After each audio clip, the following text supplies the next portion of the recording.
Sa araw-araw nating pamumuhay ay kinakailangan din natin na i-prioritize natin ang mga bagay para sa Panginoon.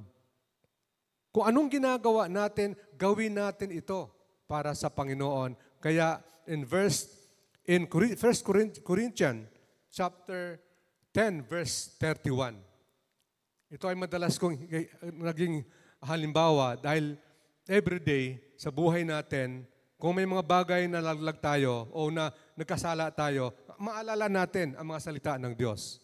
Kaya ipapractice natin. Sabi niya, kaya nga, kung kayo'y kumakain, umiinom o anuman ang ginagawa ninyo, gawin ninyo ang lahat sa ikararangal ng Diyos.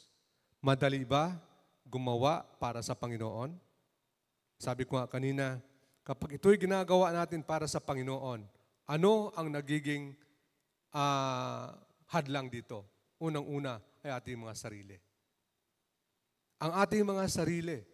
Kapag sinisik natin ang Panginoon, pero ang hadlang natin ay ating mga sarili. Kaya nga, seek the Word of God. Seek the kingdom of God above all our interest. Kung meron tayong mga pinaplano para sa buhay natin, dalhin natin ang Panginoon.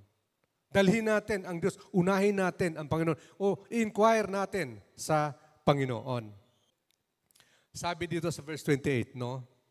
Ito na mahalagang alalahanin natin, no?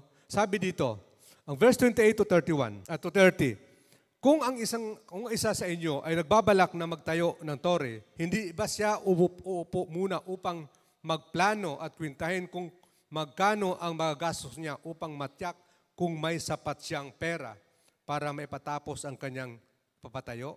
29, baka matapos mailagay ang mga pundasyon ay hindi naman mayari ang tore. Siya'y kukutsain lamang ng lahat ng makakita ngayon. 30, sasabihin niya ang taong ito'y nagtayo, ngunit hindi naman may patapos. Minsan nangyayari, narinig natin sa karamihan na we are a born-again Christian. Bilang isang born-again Christian, alam ng madla na tayo ay binago ng Diyos. Ngunit, kung ang ating pag-uugali hindi naman naayon sa pagkabago ng Panginoon, ano ang masasabi sa mga taong hindi pa naniniwala kay Kristo? Ano ang masasabi sa mga taong nasa paligid natin? Halimbawa ako, sasabihin, born again pa naman yan si Carlito. Bakit ganyan ang ugali niya? Born again pa naman yan siya. Bakit nambubulyaw pa rin siya? Born again pa naman siya. Bakit ganyan ang ugali niya? Minsan, yan ang mangyayari sa buhay natin. But, as a disciple of God, bilang isang lingkod ng Diyos, kailangan pag-aralan nating mabuti.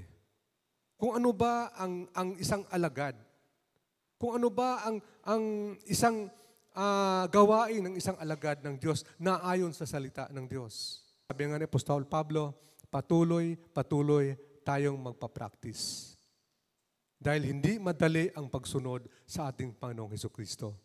Pagdating ng panahon, makakarating din tayo sa ating paruroonan na ipinapangako ng Diyos sa buhay natin.